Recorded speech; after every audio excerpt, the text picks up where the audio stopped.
Hi there. Thank you very much for playing The Beginner's Guide. My name is Davey Reedon. I wrote The Stanley Parable, and while that game tells a pretty absurd story, today I'm going to tell you about a series of events that happened between 2008 and 2011. We're going to look at the games made by a friend of mine named Coda.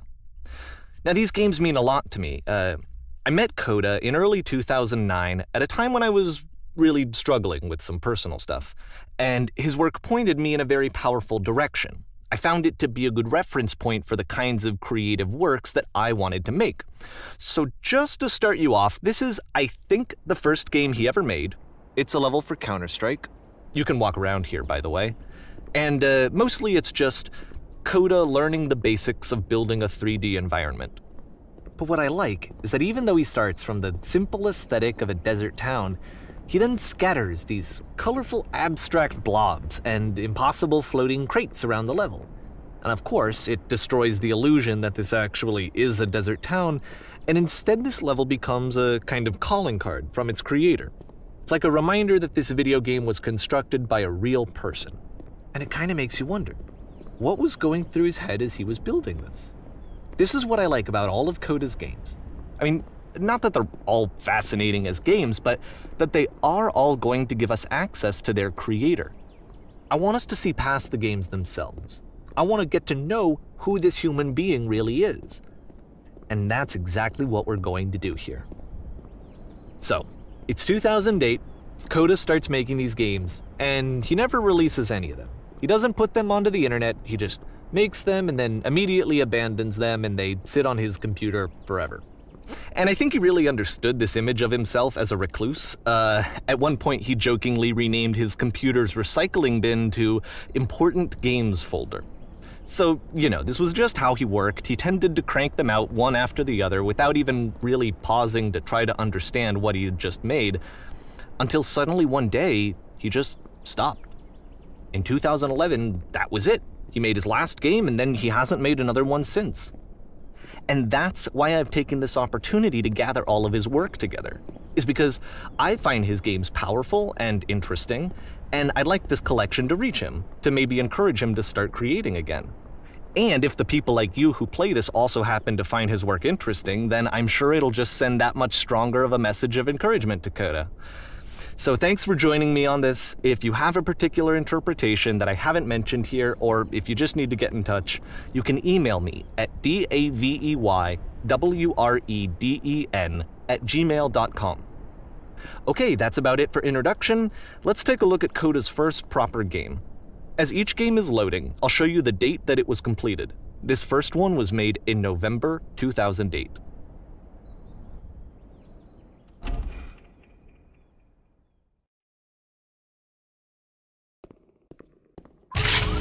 Warning. Whisper machine active. Shift destruction imminent. This game is called Escape from Whisper, and it's one of the more generic games you'll see from Coda.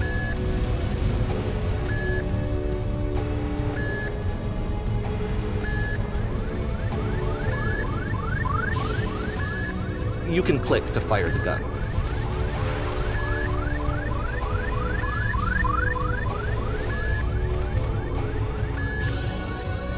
Security call breached. Hostile alien life forms inbound. It kinda looks like this game was abandoned mid-development. For instance, you have this gun, which you'd think would indicate that there are supposed to be monsters or enemies somewhere, but then clearly there are no enemies anywhere. You can't even reload the gun when you run out of bullets. But ultimately we don't really know. Maybe Coda thought that actually it was complete the way that it is. And I think that we should talk about his games for what they are, rather than for what they're not. Enemy force control. I love how you can see the bottom of the universe from this room.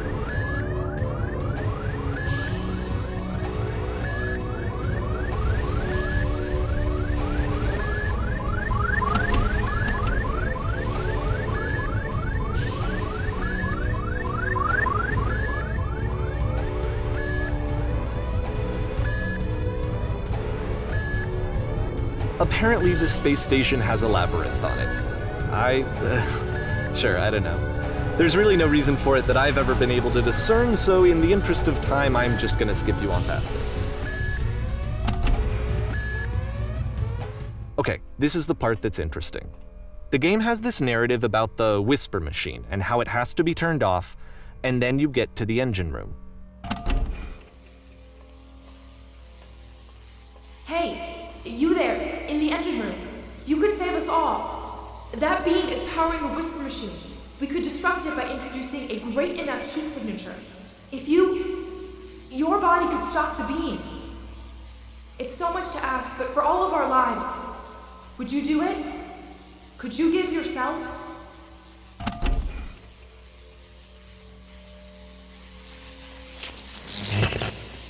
Let me pause here for a second.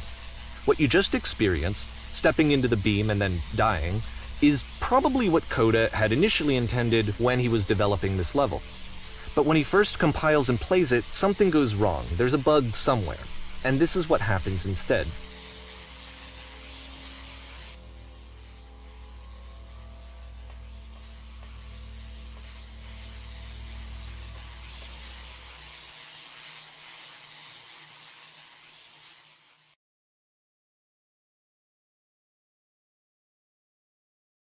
The beam causes you to start floating.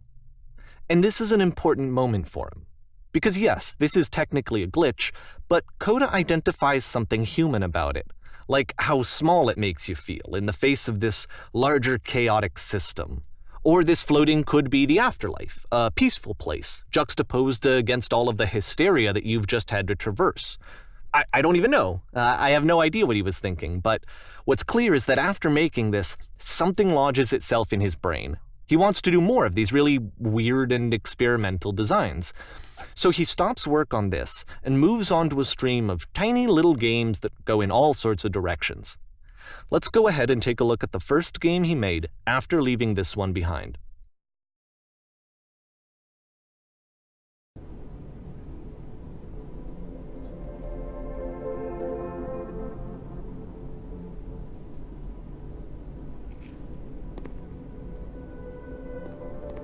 Yep, in this game you can only walk backwards.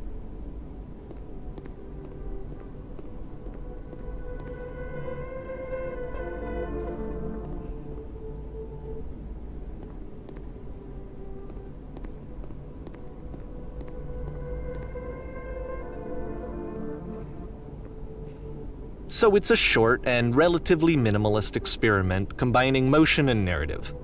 It is less advanced than the previous game, but actually it seems to be more focused, more complete. Coda's trying to give it a unique voice rather than simply basing it on a pre-existing trope.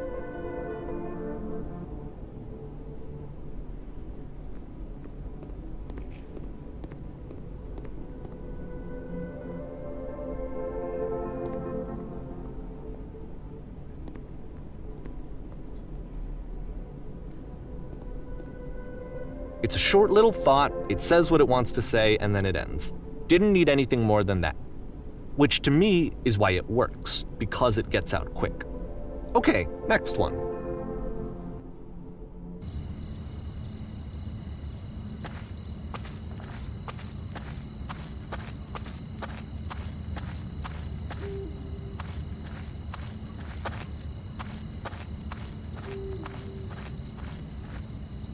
And that's it. Okay, the meaning of this game won't be clear just yet. Please be patient with me for a few more games, and I promise you'll see what makes it interesting.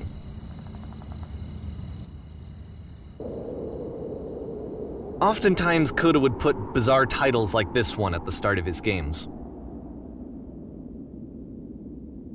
I wish I'd known him at the time that he was making these early games. He would really only talk to me about his work as he was making it. Once he stopped work on a game, that was it. It was dead to him. And I don't agree with that at all, but what are you gonna do?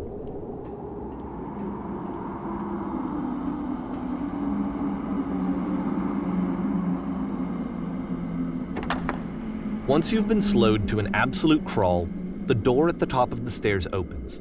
So why, if Coda's not showing these games to anyone, why bother opening the door at all? Well, to show you, I'm modifying the game here so that when you press enter, it'll bring you back up to full speed so you can enter the door for yourself.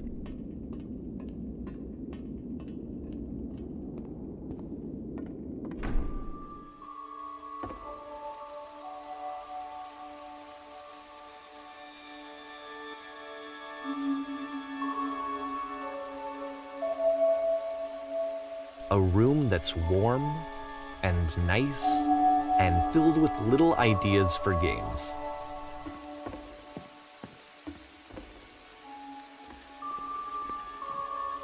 Coda would often tell me that he didn't mind if people thought of him as cold or distant. He said that he knew that he was actually a vibrant and compassionate person, but that it takes time to really see that. It can be a very slow climb to get there.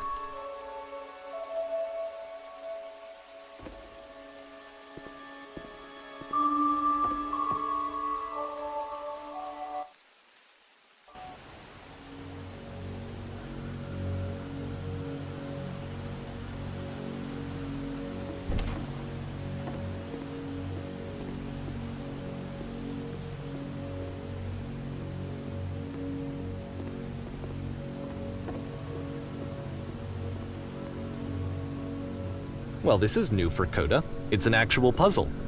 Go ahead and see if you can solve it.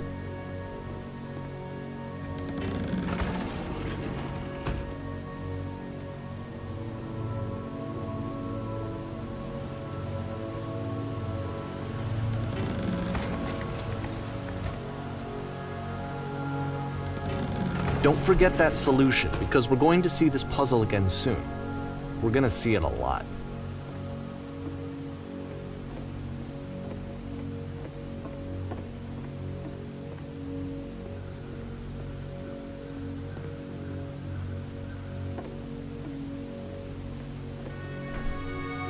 So that seems to be it, right? You walk down a corridor, you solve a puzzle, you get to the end. Simple enough. All right, now I'm going to modify the game again so that when you press enter, it'll remove all of the walls from this room.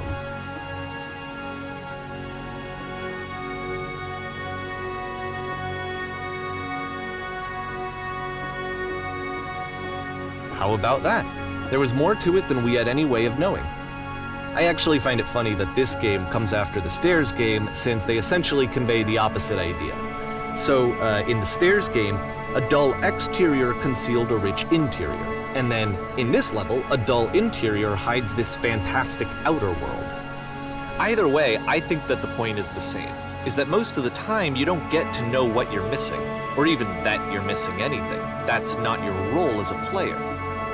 So if your role here is not to understand, then what is it?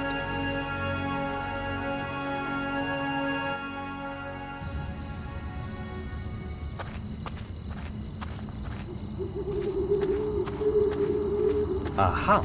So, this, combined with the entering game from earlier, tells us that Coda believes his games are connected somehow.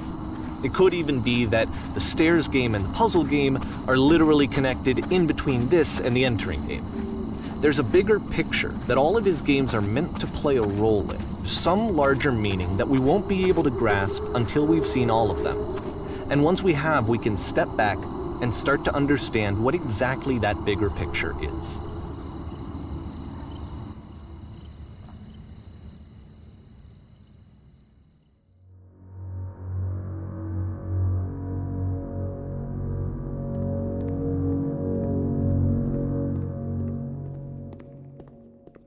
Let's talk about video game development for a second. Every video game runs on what's called an engine, which determines what the game can and cannot do. So in other words, the engine is a set of tools for game development. To make all of these games, Coda is using an engine called Source. Like all engines, Source has certain things that it does well, and it has certain things that it does poorly. One of the things that it does very well is boxy linear corridors. That's why so many of Coda's games are set in these large, flat, empty rooms, is just because he's working with what the engine does well. The tools available to the creator shape what kinds of creative work they're going to end up making. You might consider paying attention to the architecture in Coda's games to notice how they seem to stem from an engine that's very good at producing linear, boxy corridors.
This prison, funny enough, in Coda's original design, the doors stayed shut for a full hour before letting you go. If you don't mind, I think we're gonna skip that. This is something that he and I used to argue about a lot. You know, whether a game ought to actually be playable, whether it means anything if no one can get through it. And I would always defend that, you know, all this work goes into the game, why not make it playable and accessible? And so we just got into heated arguments over it, and there was one time that after one of these conversations, he went home, and a day or two later, he sent me a zip file entitled Playable Games that was full of hundreds of individual games, each of which was just an empty box that you walked around in and nothing else. Believe me, I played every single one of those just to find out if there was like a gag hidden somewhere. There wasn't.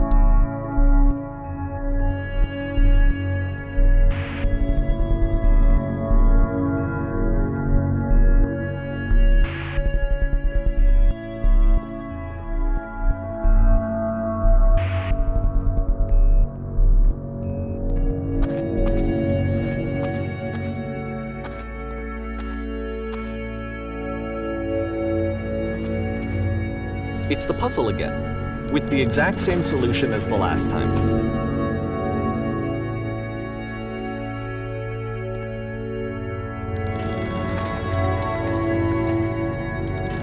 There's still no clear indication of what makes this puzzle so special that Coda is going to return to it over and over. But I promise I'll share with you my interpretation very shortly.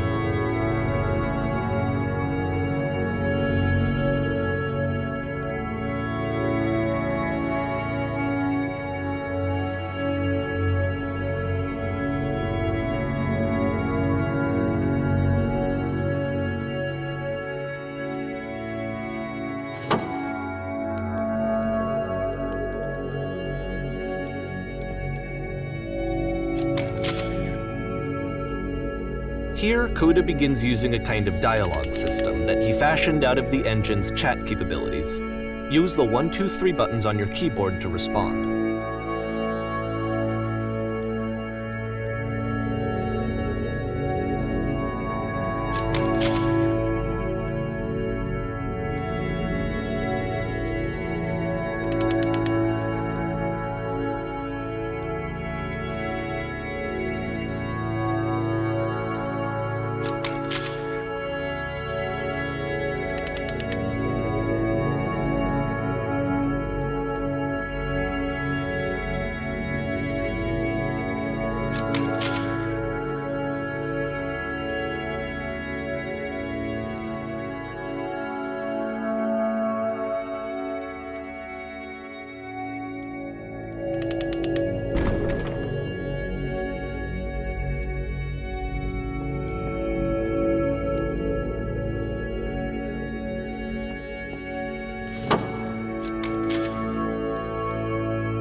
And so we make one last descent down to the final floor of the level.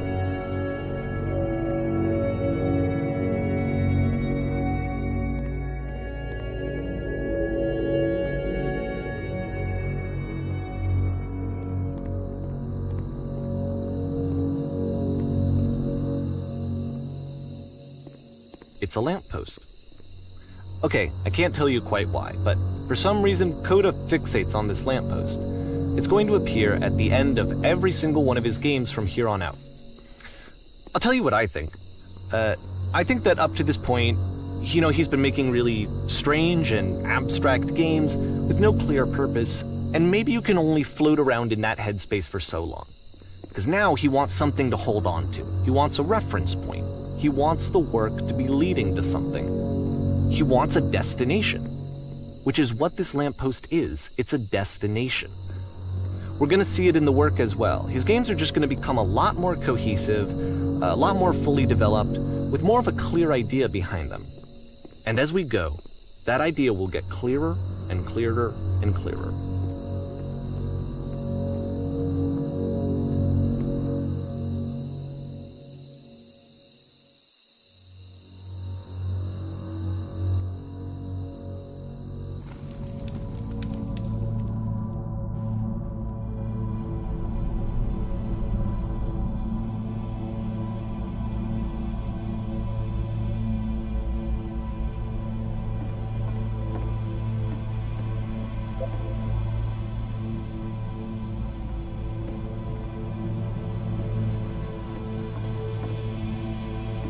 So first off, I'm sure you can deduce this, but this game is not connected to the internet.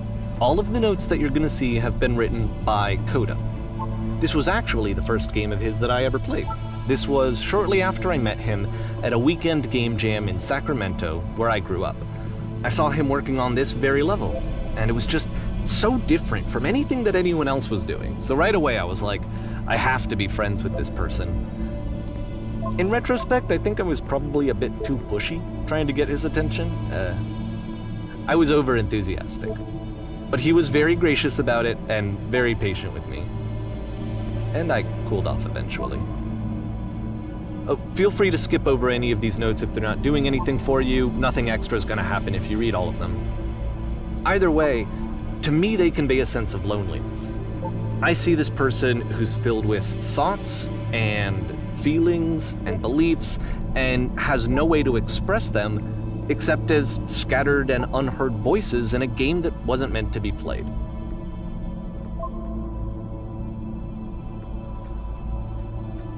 But it's ironic, isn't it, that in playing this game and seeing how alone Coda often felt, that we get to know him better and actually kind of connect with him.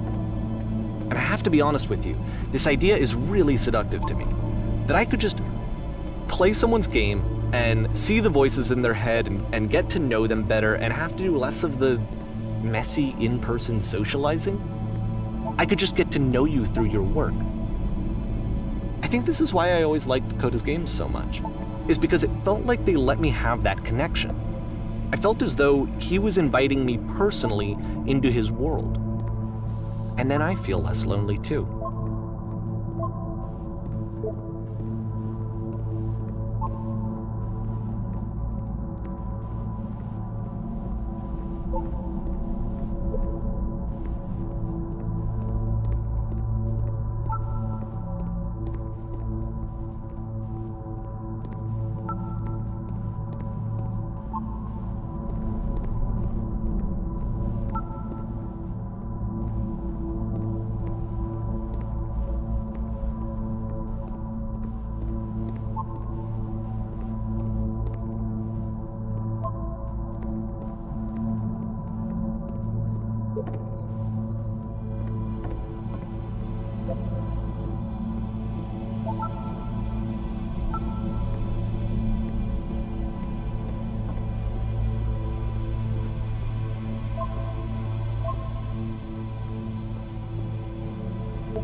At the end of this level, we're going to see the puzzle again. And here, I'll tell you what I think the puzzle means.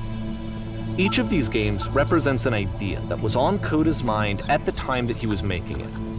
And the puzzle is a way of closing the door on a previous chapter of his life before moving on to the next one. In each of his games, after exploring a theme that, he might find difficult, Coda can then place this puzzle that he knows has a reliable solution. He understands exactly how it works, and so it gives him a simple mechanism for moving on.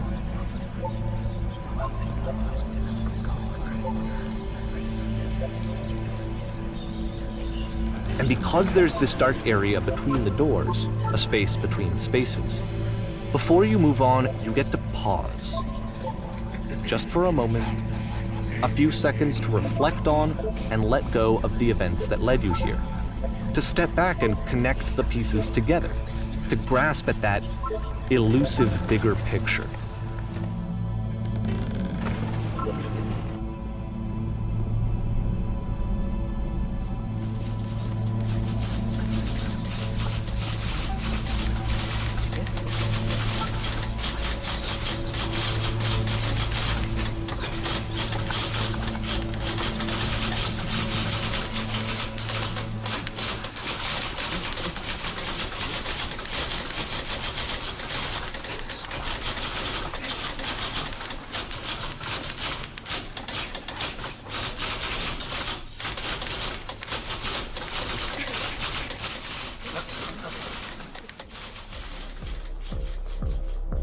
Okay, this one is tough.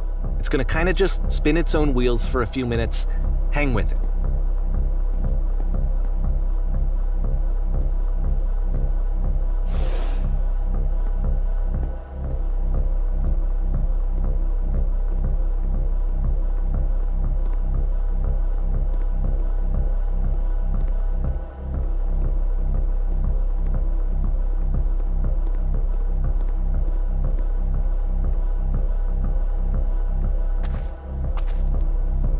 See, like, this is it, the whole game, and there's nothing that's particularly interesting about it. You just walk to the end of a hallway. Except, for some reason, Coda gets really fixated on this prison that has all of this modern furniture. And I don't know why, but he decides he needs to revisit this prison. He's gonna start over, use the same assets, turn it into something else. Okay, cool, here's version 2.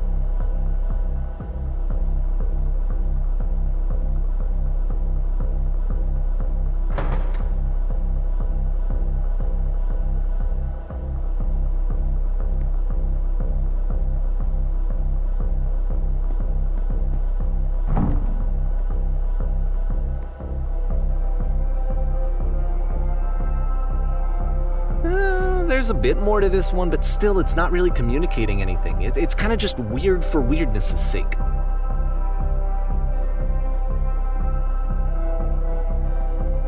So okay, he throws it out and starts over. This time he comes at the prison idea from a different direction.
And of course, now the table is gone and you can't begin the chain of events to escape. Here's a version where there are no bars, but you can't actually get to the well. And then a version where the inside of the prison is the outside and the outside is the inside. Let me just blink you real quick through a few more of these. I mean, he really unloaded on this prison idea. There's nearly a dozen of them. Personally, I think it's awful to watch this, to see a person basically unraveling through their work. And for what? Like, at what point do you just go, maybe there are game ideas other than this prison that I could be working on? But Coda doesn't have that voice telling you to stop, that particular mechanism of defense against yourself. Without it, you just spiral. And so he keeps going and going and going and going and going, and then he hits on something. And he likes it. And that's it. He's done. He stops making prisons. This is the very last version of the prison game that he created, and the reason I think it works is that the prison is not actually in it.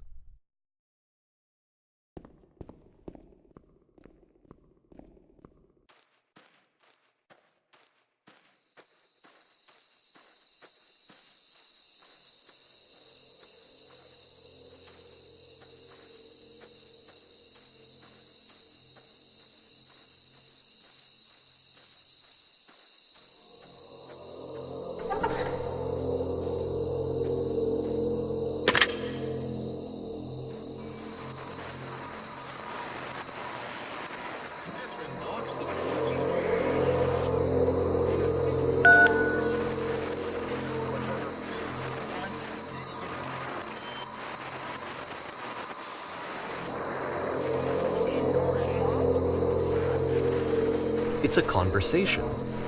And so this is what Coda wants, is to be able to talk to someone, to share what's on his mind, and to get some good advice from someone who knows. But the irony is that even in this scenario, you're still talking to yourself. You know, all of these games so far are Coda talking to himself.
I can see why he considers this a fitting conclusion to the prison games.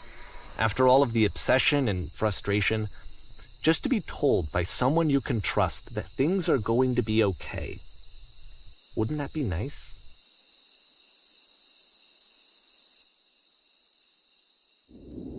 So what would it look like if Coda wanted to make a game about talking to someone other than himself?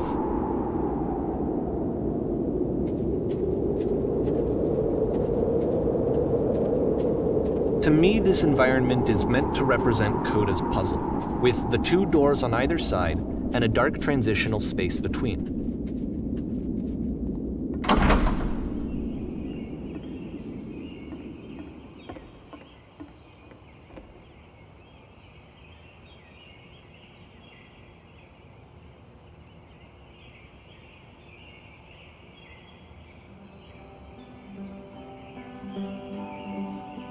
You'll notice that the quality of the art is a step up from previous games, including this new and improved chat system, which he started using from this point on. From here on out, he begins putting much more effort into the visual polish of his work, and this particular game took 2 months to create as a result.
After the intense set of prison games, this house cleaning level almost feels like cleansing.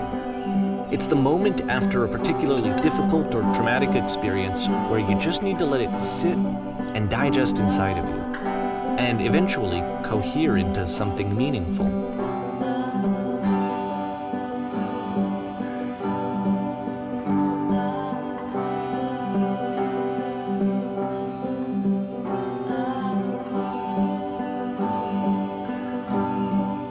I know that Coda really liked this game. Of all of his work, actually, this was the only one that he called me up to ask me to come over and look at it. This was during a period of a few months where he was like grossly happy all the time, just walked around with a constant smile on his face.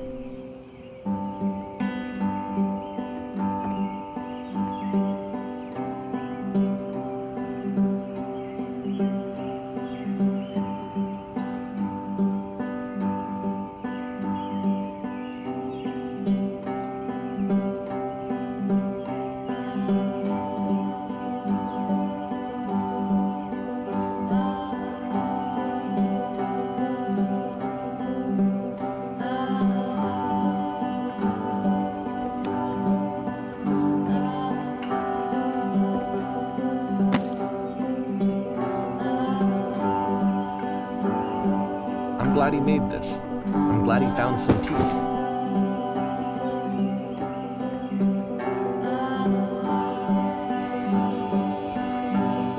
But, of course, it can't last. The music stops, your companion is gone, it's time to leave. The door at the top of the hill is now open as well. Again, you can't stay in the dark space for too long. You just can't. You have to keep moving. It's how you stay alive.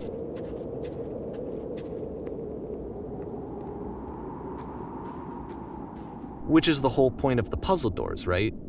That sooner or later you have to pick up and move. I really thought that was the point of it.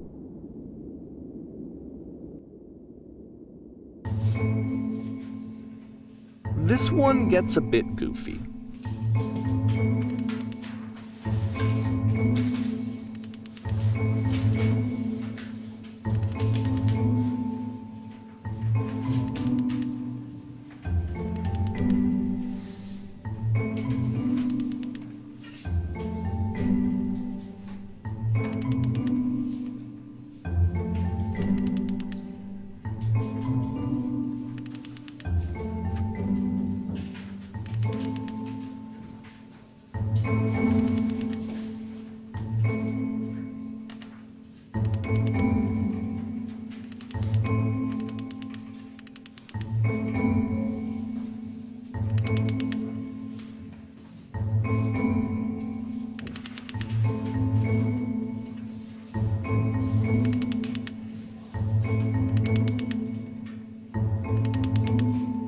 About halfway through the game, the perspective shifts.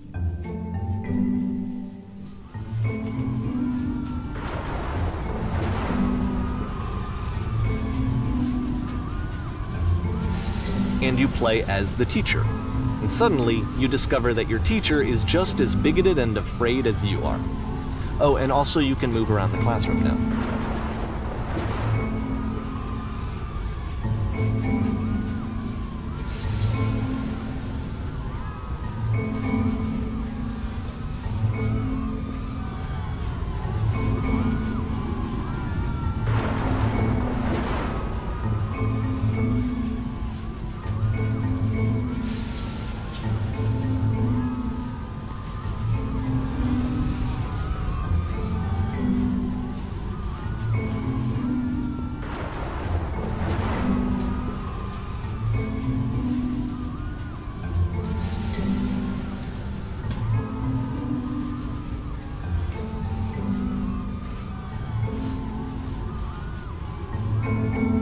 I fell pretty hard for this one. I feel like it's one of the most relatable experiences that you can have. To assume that some other person is perfect and totally fulfilled in every way, and completely miss all of the little flaws that make them painfully human. I think about this game a lot these days.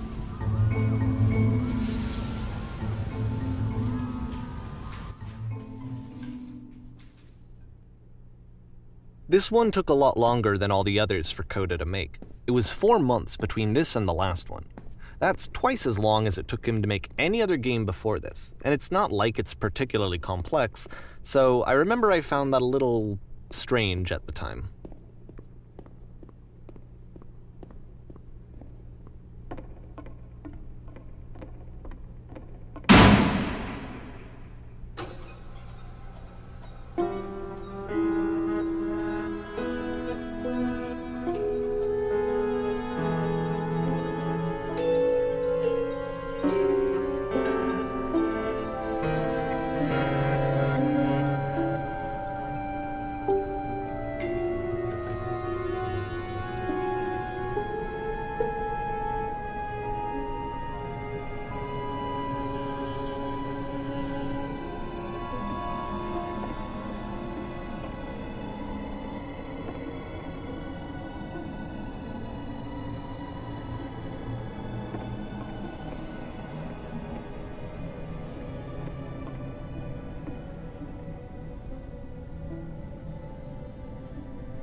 The game ends with this eerie premonition of what's going to happen next in Coda's life.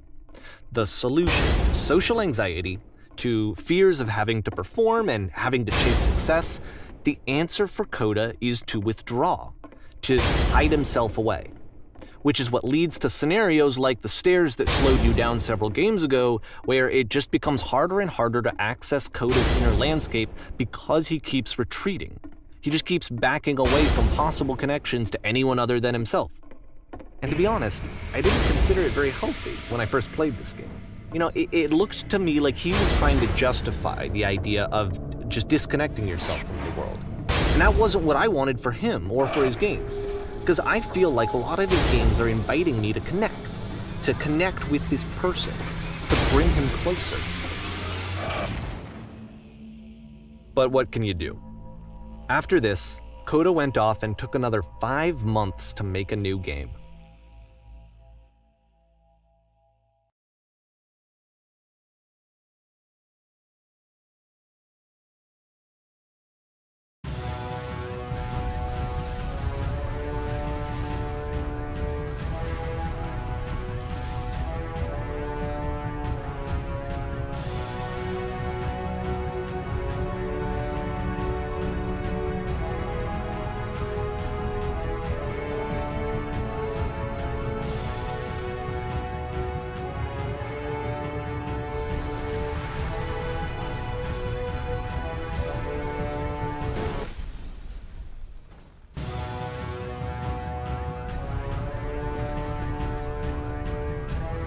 You should probably open your eyes if you haven't already. It's pretty much impossible to solve otherwise. And there is a solution, by the way.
Like I said, I was getting concerned.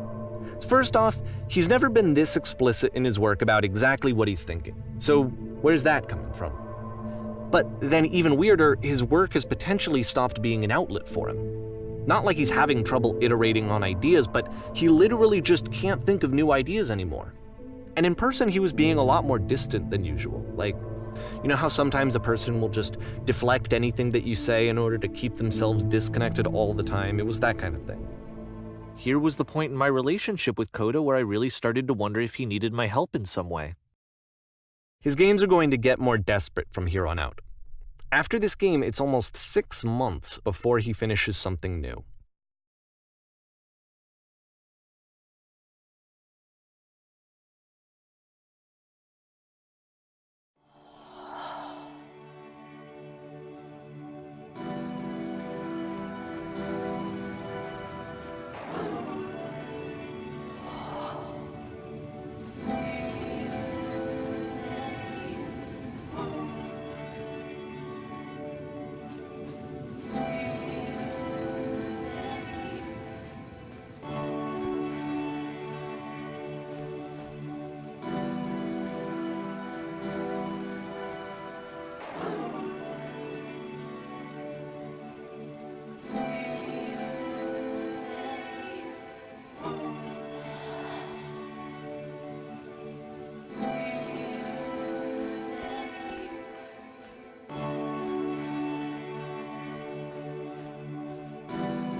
If the last game featured Coda talking explicitly about his creative frustrations, this one turns it up to 11. Now, put yourself in my shoes playing this. Here's a friend whose work is exhibiting signs of struggle, frustration, anxiety, depression, even. And yet still, he keeps making games. He keeps throwing himself into the grinder even when he clearly doesn't have the energy for it anymore. Why? What is it for?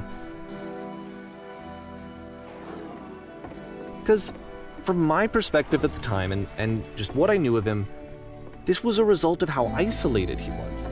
He was in his own little bubble, just sitting at his computer all day, not really showing these games to anyone, not releasing them onto the internet, and so he didn't have anyone outside of himself to connect with. He had no outlet to ground himself on.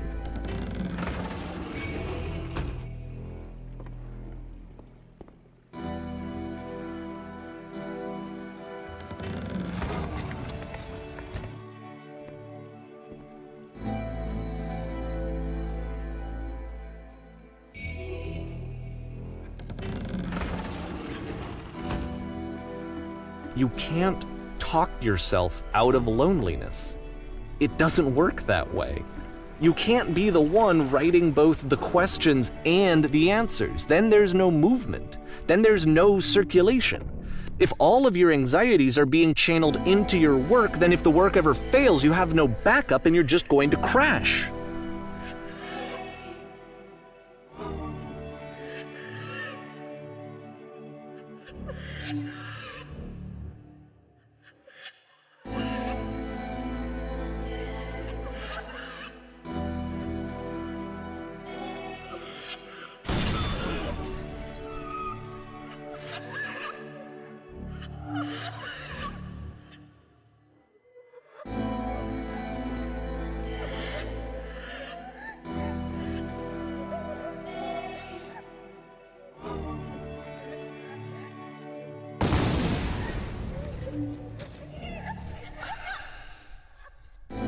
Seeing this game at the time that he made it, it looked really unhealthy to me.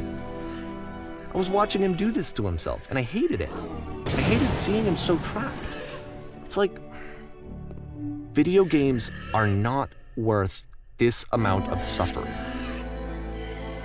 This is someone I really cared about, and I used to get so much joy out of seeing him create. For him to suddenly become angry and frustrated like this, it was the worst thing for me.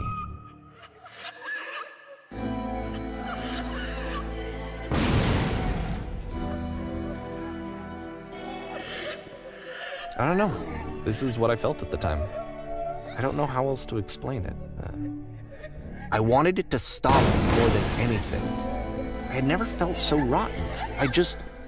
I needed more than I had ever needed anything for this to stop. But it didn't stop. After finishing this one, Coda takes another 7 months and comes up with a new game.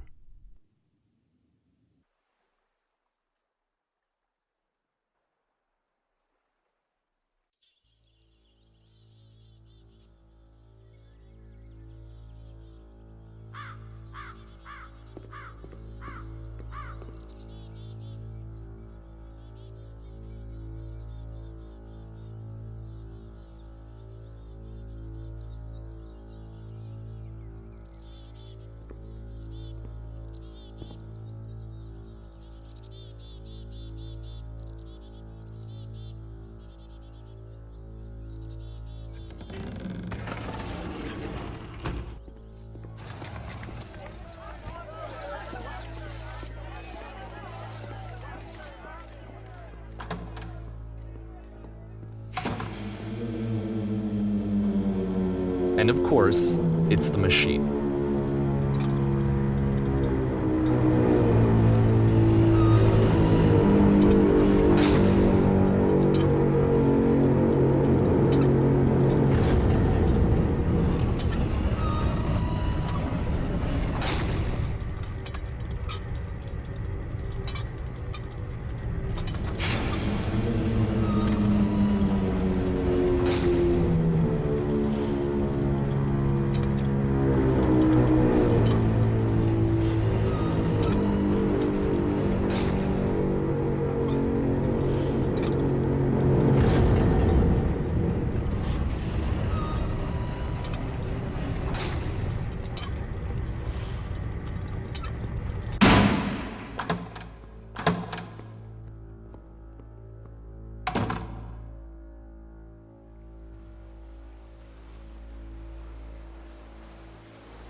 So now the work is becoming self-destructive. And I'll tell you, at the time that I first played this game, shortly after he made it, here's what I'm thinking to myself. I'm thinking that code is stuck in his own head, and that it's having a very negative effect on him, and that all he needs to do is just start showing his work to people, to get some actual feedback on his games. It might get him out of isolation. And so, as I'm thinking this, I realize that I could be the one to initiate it. Because it would never occur to Coda to start actively soliciting feedback, so what if I did it for him? If he could see the difference it would make to have more actual conversations with other human beings, would that bring him out of his mental spiral? Would it give him confidence in himself? Would it bring meaning back into his work?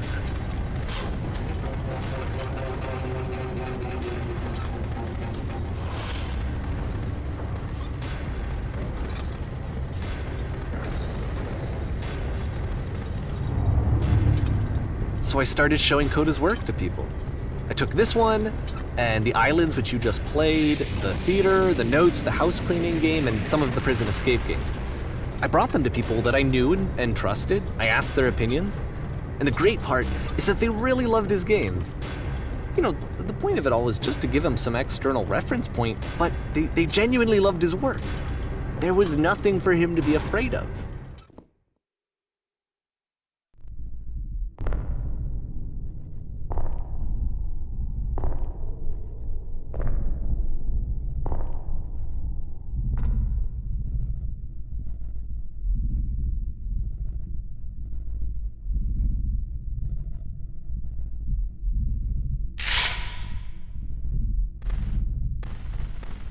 Can you see why I felt like this was the right thing to do?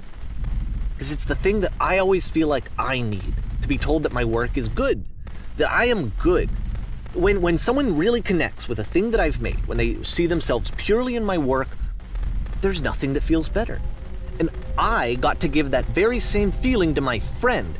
I did something, I really felt like I'd done something good, like I was a good person. I felt like there was a friend who was in trouble and was unhappy and maybe didn't like themselves, and I could fix it. If I could give him this gift, maybe I could fix the problem. When they told me how much they enjoyed his games, it was the best feeling. It was the absolute best feeling. It made me feel so happy, so beautifully, beautifully happy.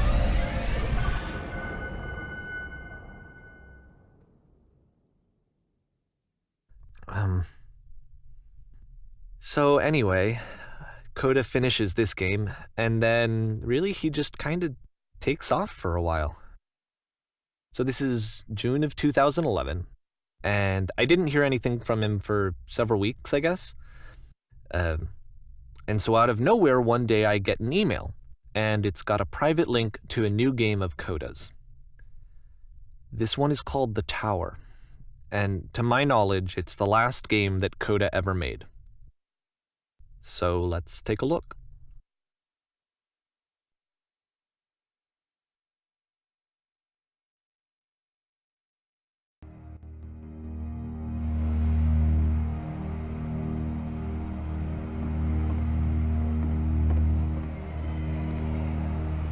And this is where I have trouble saying anything meaningful about Coda's work. Because more than anything else, the tower just feels distant. It feels like it's trying to distance itself from the world. It's a very cold game.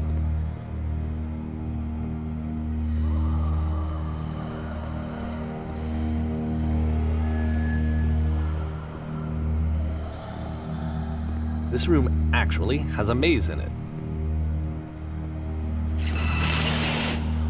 Except that all the walls of the maze are invisible. And then every time you touch one of the walls, there's this awful flashing and noise, so the experience is really miserable. The game goes beyond not being meant to be played, it actually seems to despise the player for trying to play it at all. But I do want to show you the rest of the levels, so when you're ready to continue, press enter and I'll put a bridge over the maze.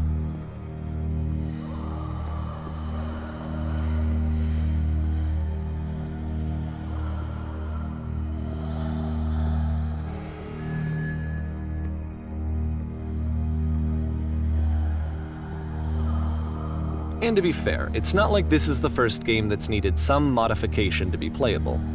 Like the house cleaning game. You know, that one used to actually loop the cleaning chores and you just cleaned a house forever. I had to cut it off so that you could exit the house and the game would actually end. But that game had an idea that it was actually trying to communicate. What's the deeper idea behind the invisible maze?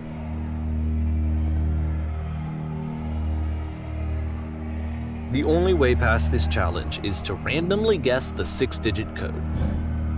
Like the invisible maze, it's frustrating to me, because it's the opposite of everything else that Coda has made. It doesn't encourage thought or engagement. It doesn't ask anything of me, except a lot of my time.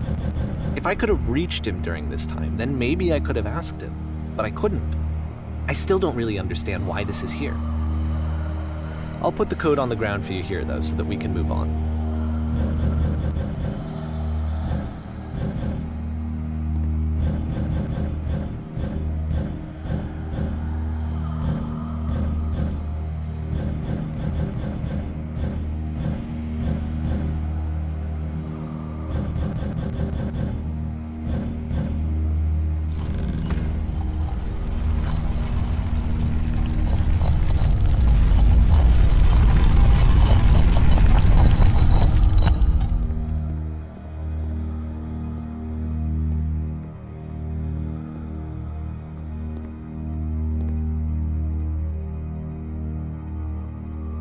The switch to open this door is actually on the other side of the door, meaning that it's literally impossible to solve from this side.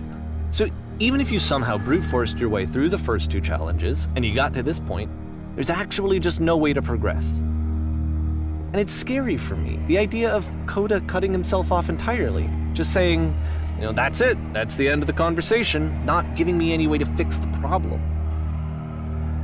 I feel like a failure, I guess, when I can't fix the problem. But I can open this door for you, so let me do that.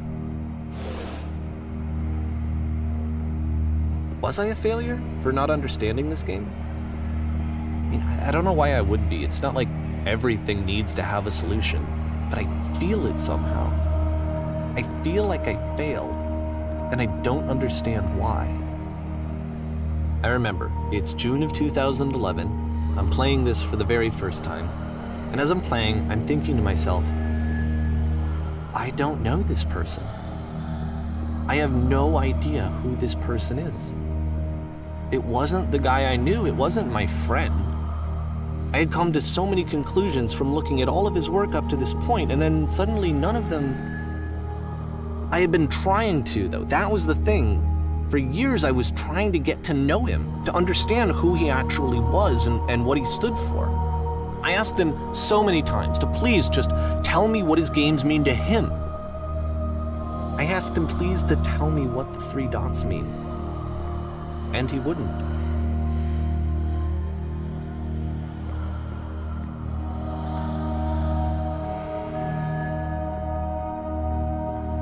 I just felt so strongly that if I could have connected with him, that if I could have somehow made his work my own, that I would finally be once and for all happy.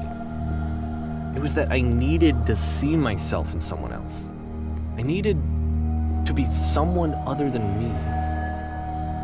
But he stopped and left, and it felt somehow like I had failed.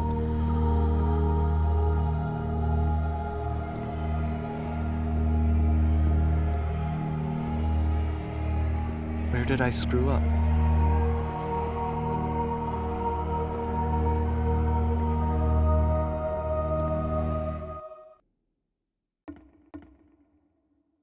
I'm the reason that you stopped making games, aren't I? It's because of what I did. I poisoned it for you.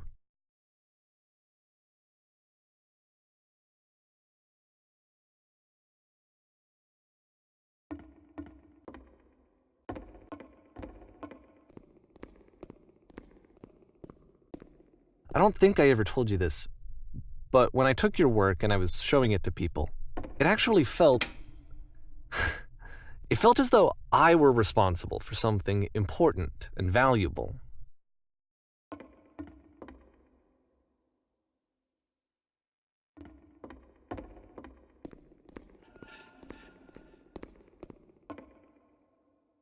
And the people who played them, they treated me like I was important. They really listened and cared about what I had to say. Even though I was showing your work, I felt good about myself. Finally. For a moment, while I had that, I liked myself.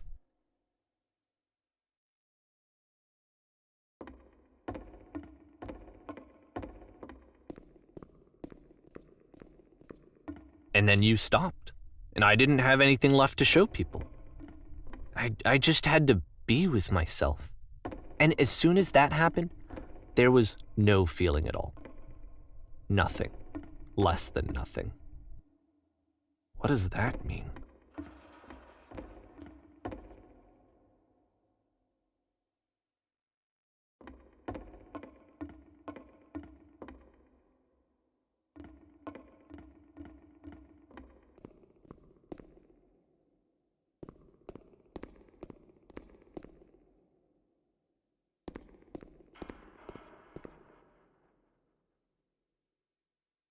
I'm afraid that I did something really stupid because I don't like myself.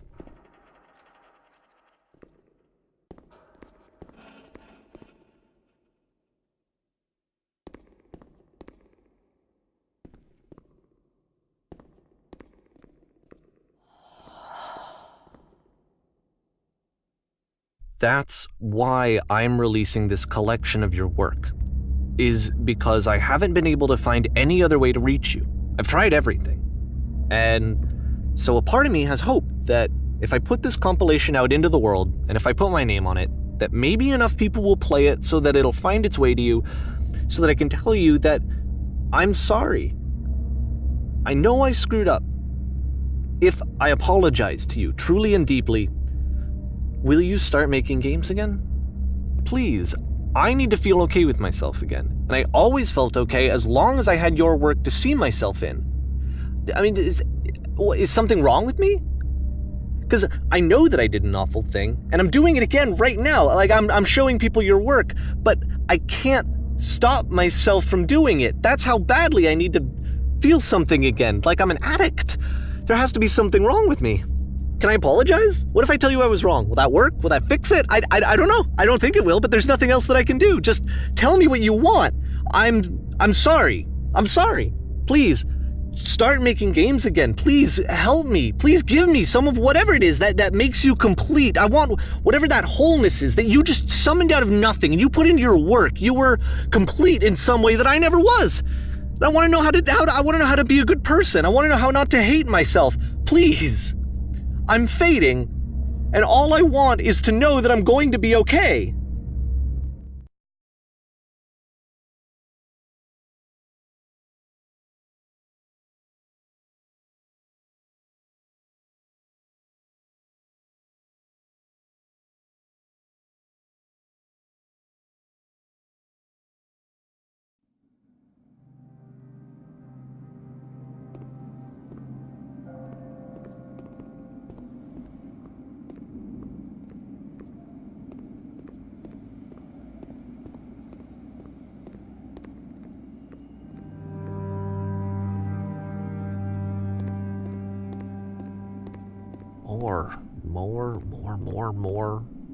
More love, more praise, more people telling me that I'm good.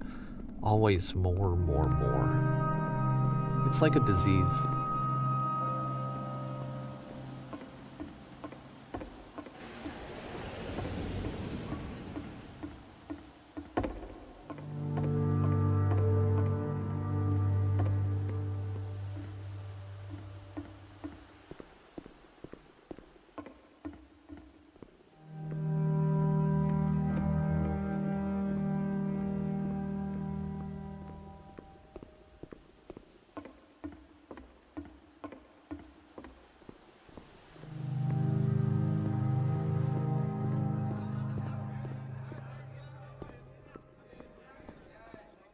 Solution.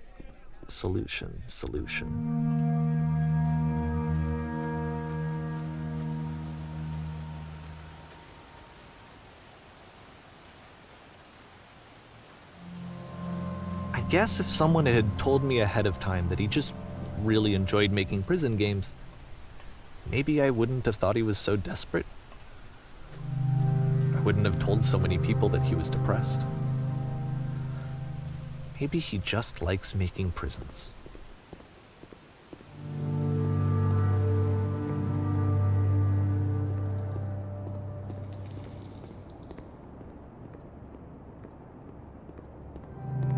Even now, the disease is telling me to stop.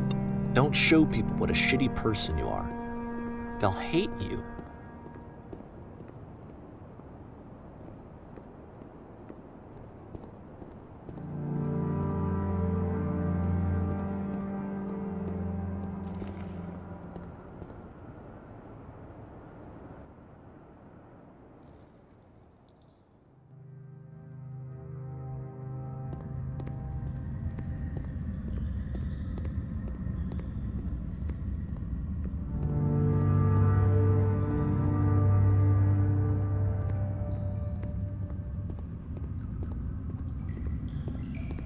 If I knew that my life depended on finding something to be driven by other than validation, what would that even be?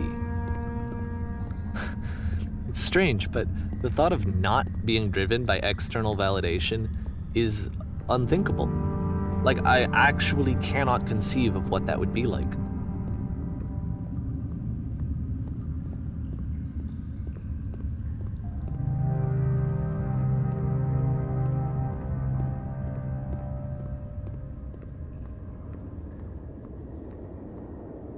What now?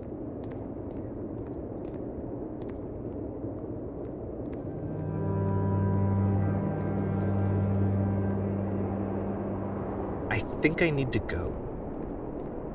And I'm sorry, because I know that I said that I would be here and I would walk you through this, but I'm starting to feel like I have a lot of work to do. I have a lot that I need to make up for, and so I'm just gonna... Okay.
Turn